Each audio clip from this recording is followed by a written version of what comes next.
Bonjour, bonjour, bonjour, bonjour. Bonne année tout le monde, première vidéo de l'année. Vidéo quand même inusitée. Bonjour et profitez de cette vidéo.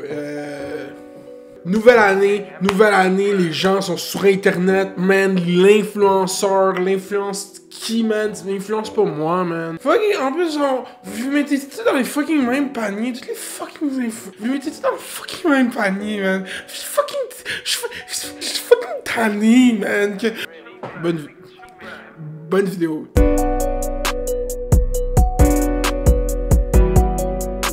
Avant de sauter dans le juicy drama que tout le monde veut, s'arrache, l'hystérie totale autour de dis-moi d'où, qu'est-ce que tu penses de tout ça? J'aimerais prendre les quelques secondes au début de cette vidéo pour remercier les travailleurs de la santé, les travailleurs essentiels en général, qui eux vivent leur deuxième couvre-feu, puis que c'est souvent eux, les personnes qui travaillent de nuit, qui travaillent de soir, qui sont souvent accostés par la police à cause qu'il y a un couvre-feu parce qu'ils finissent leur chiffre de nuit. C'est pour eux qu'il y a toutes ces mesures pour le système hospitalier qui crumble depuis des décennies, mais que maintenant on monitorise, puis qu'on est obligé de garder à l'affût. Donc j'aimerais juste shout-out à vous. Shout-out à vous aussi qui sont juste plus capables puis qui arrêtent. Juste, il manque plein de travailleurs, il y a plein de gens, comme je comprends, ça doit pas être vivable.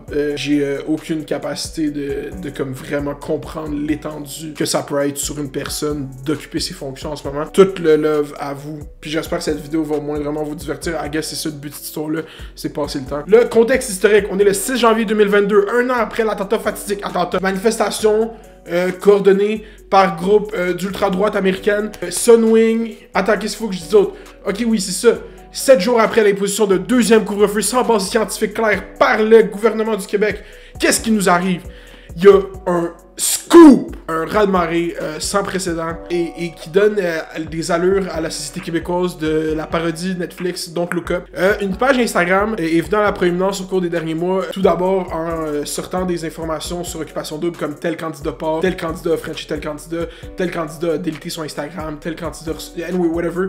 La dynamique de parler d'Occupation Double, très gros levier internet au Québec, et a poussé à la deuxième vitesse en profitant des deux leviers ensemble sur Occupation Double et drama pour concocter le drama Alicia Moffett et les Ryu Clash des Titans / Invasion Barbare. Cette première situation a fait en sorte que cette page a pris peut-être comme 20 000 abonnés en une semaine. Mais là, suite à la ultra-médiatisation de l'histoire d'un groupe de voyageurs qui a nolisé un avion de Sunwing pour aller à Tulum, ou pour aller à Cancun, ou pour aller au Mexique, don't give a fuck, avec le 111 Private Club, gang, avec notre boy, le GOAT. Moi, le GOAT Senior c'est mon GOAT. Tout le monde hate Senior, moi je suis comme yo, pourquoi Senior, il y a une photo avec Gucci Mane? Pourquoi je suis le seul qui est comme yo, Senior, il y a une photo avec Gucci Mane? Tout le monde dit c'est qui ce gars-là? Anyway, eux, ils organisent le voyage, c'est comme un dude. C'est comme le dude qui a pas d'amis, mais qui est au club, puis il a acheté 15 bouteilles. Il a beaucoup d'argent, puis il pense que vu qu'il a beaucoup d'argent, t'es son ami. Les gens qui sont familiers avec ce scénario familiarisent ce scénario. Les gens qui sont pas familiers avec le scénario, c'est correct.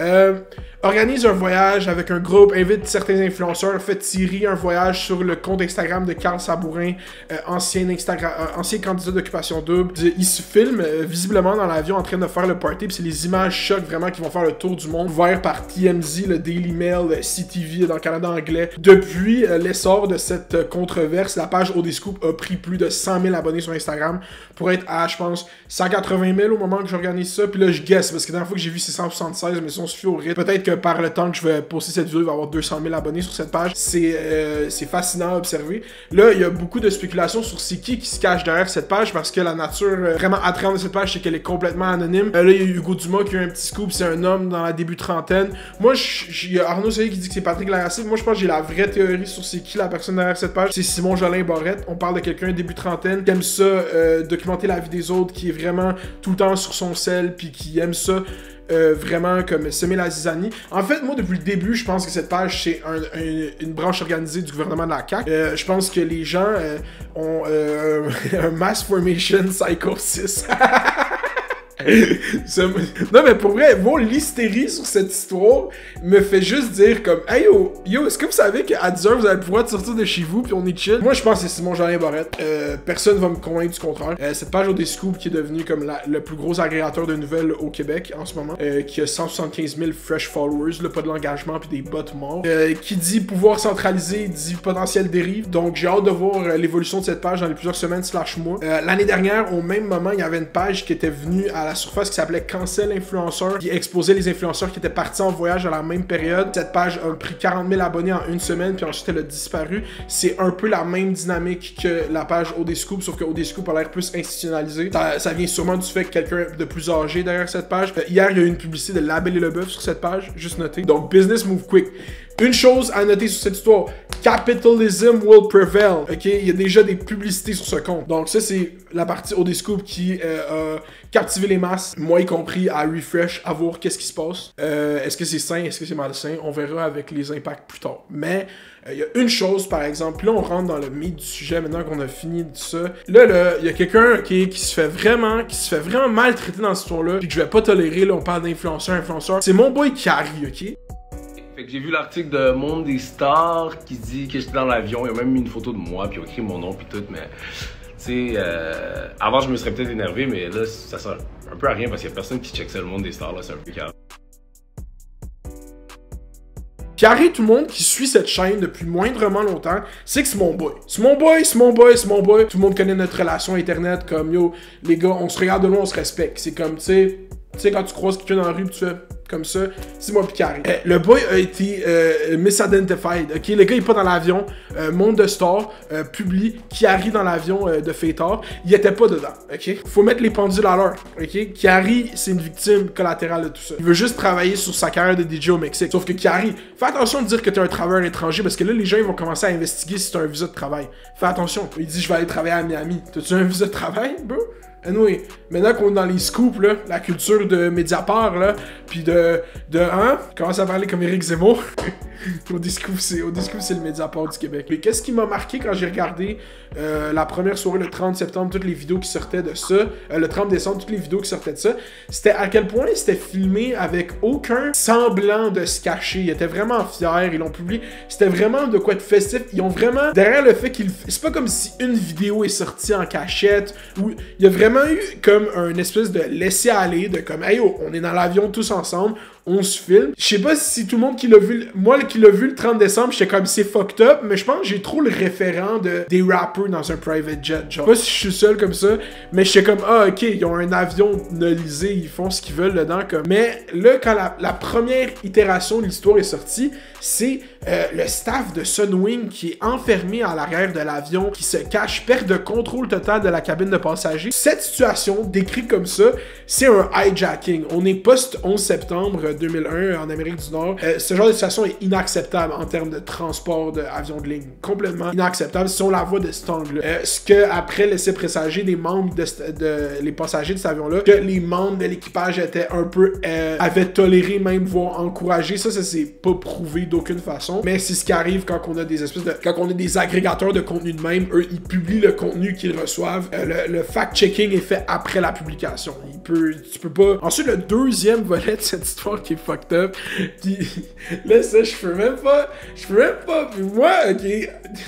Les candidats de l'île de l'amour qui s'excusent, j'ai jamais vu un L comme ça. J'ai reçu Annabelle à ma podcast, man. Si vous savez pas c'était qui avant cette controverse, vous pouvez aller découvrir sa personnalité à Fait divers, la meilleure podcast au Québec. Mais la vraie shit qui est fucked up, c'est la vaseline. Tout le monde faut... Pourquoi? Tu sais, cette histoire... C'est pour ça que je pense que c'est Simon Jolin-Barrette qui est derrière ça. Parce qu'elle est tellement remplie de failles.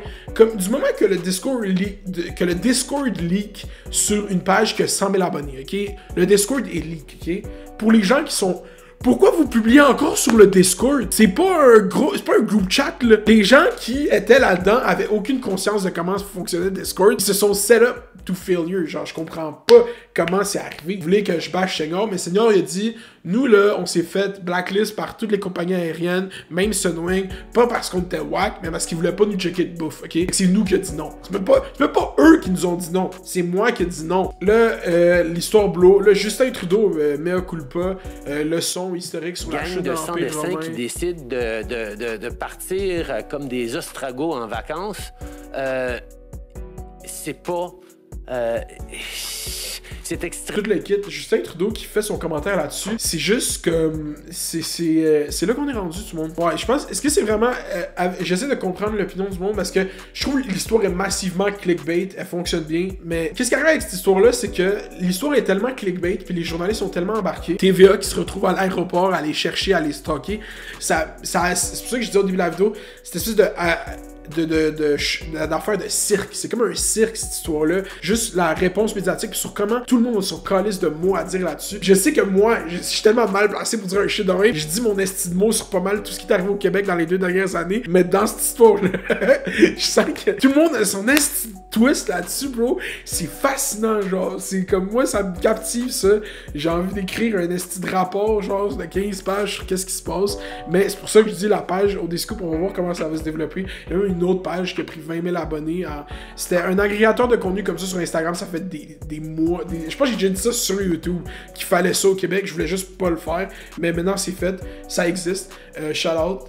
Avec des pages comme ça, si on observe l'évolution de ça dans d'autres pays ou en d'autres endroits, des pages de drama comme ça, au début, il y a l'espèce de growth initiale, le monde sont comme, ok, on a cette forme de contenu maintenant, mais après, tu vas trouver des acteurs qui vont essayer, des personnes qui vont essayer d'instrumentaliser ce outrage, cette attention, des gens qui vont peut-être essayer de se retrouver volontairement sur cette page, voir ces pages-là aussi, comment ils profitent beaucoup aux États-Unis, c'est en créant des espèces de personnages, où est-ce que ces personnes-là font partie du lore de la communauté, puis sont récurrents par rapport à une controverse ou quelque chose qui se passe, vont revenir périodiquement pour ramener ça, puis ça crée une espèce de communauté qui a les mêmes référents, puis des insights. Ça, toute l'évolution de ça va être à constater au cours des prochains mois si ça continue vraiment. Ça n'a pas de l'air de vouloir de partir comme page, fait que c'est juste fascinant à observer. Moi, on est ici sur YouTube, on chill tranquille sur YouTube, on hit nos shots, on continue grind, on perce en ce moment. On perce, le rocher percé. Puis là, je vous pose la question la plus sincère, on est all facts, no cap, ok? All facts, no cap. Ou all feelings, no facts, ok? On va y aller all feelings, no facts, ok, tout le monde. Pas de fait, je veux pas de fait, juste all feelings. Est-ce que vous êtes vraiment outraged, genre, par ce shit-là, ou c'est juste fucking drôle pis divertissant à suivre? Real fact, genre, je fais juste soulever la question. Moi, je les trouve caves, mais ça suscite pas une espèce de genre, yo... Bah, je trouve qu'il y a du monde bien plus cave à tous les niveaux de la société tout le temps qui font des choses constamment. Ça, c'est le take numéro 1 que j'aimerais qu'on mette devant. Ça, c'est l'affaire. Encore une fois, des sujets. Je me sens comme un fucking professeur qui fait des révisions. Un sujet qu'on a largement abordé. Le mot influenceur et le parfait clickbait a marqué l'imaginaire collectif du Québec il y a plusieurs années et il revient périodiquement. Et c'est un mot qui fonctionne. Mais là, appeler un dude de 300 abonnés un influenceur parce que tu l'as filmé à l'aéroport, c'est de la mauvaise pratique journalistique, selon moi. Mais on s'en calait, cette histoire est absurde. Tu comprends? Fait que tu peux dire ce que tu veux là-dessus, c'est pas sérieux, genre. C'est fascinant. J'ai pas de diagnostic clair. C'est la dérive d'un peuple sous un deuxième couvre-feu, selon moi. Mais ça, c'est mon analyse. Moi, j'avais comme take, je checkais la situation se développer, j'étais comme, yo, je vais venir sur YouTube, puis je vais être du côté des voyageurs. Moi, c'est ça que je fais aujourd'hui. Je suis du côté de la médaille que personne voit.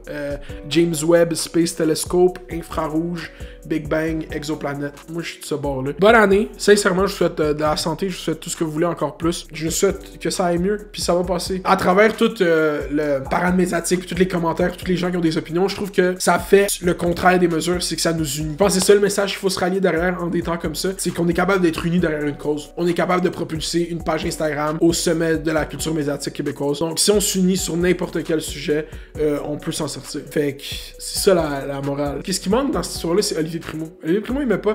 Moi, je pense que la chanson, c'est genre, j'ai tout ça. Tu